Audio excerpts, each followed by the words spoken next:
Bisoy para mabalisa siya sa kakaisip sa iyo. Hello mga guys, kumusta kayo? Panibagong araw, panibagong video na naman tayo. And sa araw na ito ay isa na namang video ang aking ituturo sa inyo na simpleng gabay o simpleng pamamaraan na makakatulong sa atin. At bago ang lahat, gusto ko lang mag-disclaimer sa mga taong hindi naniniwala at hindi gusto ang mga kagaya nitong video. Please skip this video and maghanap kayo ng videos na gustong gusto nyo dahil ang video na ito ay para lamang ito sa mga taong naniniwala and gusto mag-try. Sa lahat po ng mga nagko-comment dito sa aking video dito sa loob ng aking channel, mag-ingat sa lahat ng mga nagre-reply sa inyo na dinadala kayo sa kanilang WhatsApp na imo up upang makaiwas po tayo sa scam. Ngayon po ituturo ko sa inyo paano nga ba babalisa ang taong mahal po ninyo. Lalo na kapag hindi mo siya nakikita o hindi ka niya nakakasama.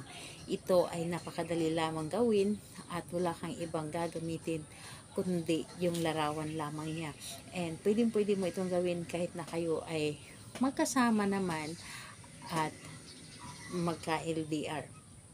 Dito po is kailangan lamang natin dito ng ating gagamitin. Ang gagamitin lamang natin dito is kailangan mo lamang dito maghanda ng kanyang larawan.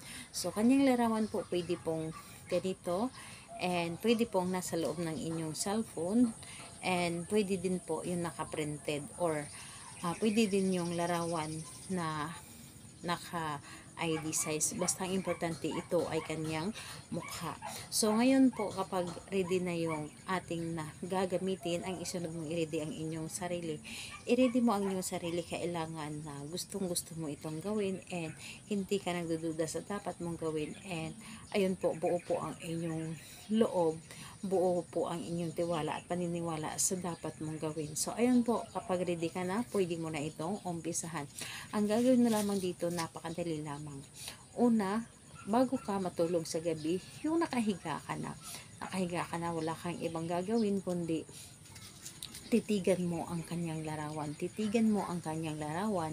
At ramdamin mo kung gaano mo siya kamahal, yung tipong ay yung totoong nararamdaman mo sa kanya na pagmamahal. And ayun po, kapag naramdaman mo na or natapos mo na siyang i-visualize, ang gagawin mo, itong larawan na ito ay ilagay mo lamang dito sa iyong dibdib.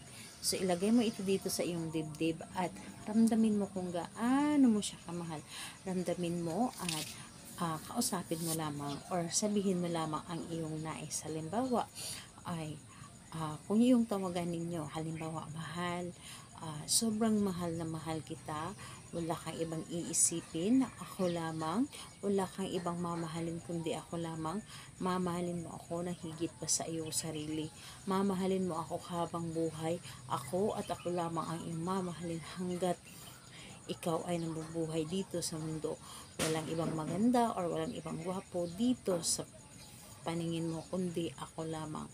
Kahit anumang pagsubok na dumating sa akin, ako at ako lamang ang iyong mamahalin at wala nang iba pa. So sabihin mo lahat-lahat and ayun po, sabihin mo lamang and pagkatapos nun, itong larawan na ito ay iyong halikan. Kahit nasa loob ng iyong cellphone, halikan mo and pagkatapos nun, hayaan mo na ang iyong ginawa ay gagana.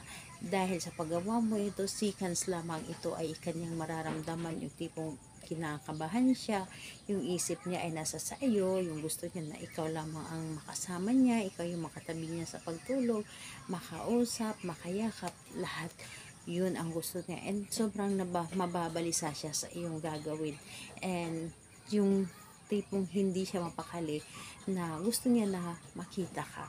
So ayun po, gawin mo ito sa kahit anong araw at oras, pwede po. Basta alam mo sa iyong sarili na gustong mo itong gawin. So, ayun po, salamat po sa inyo. Bye bye everyone. God bless us all.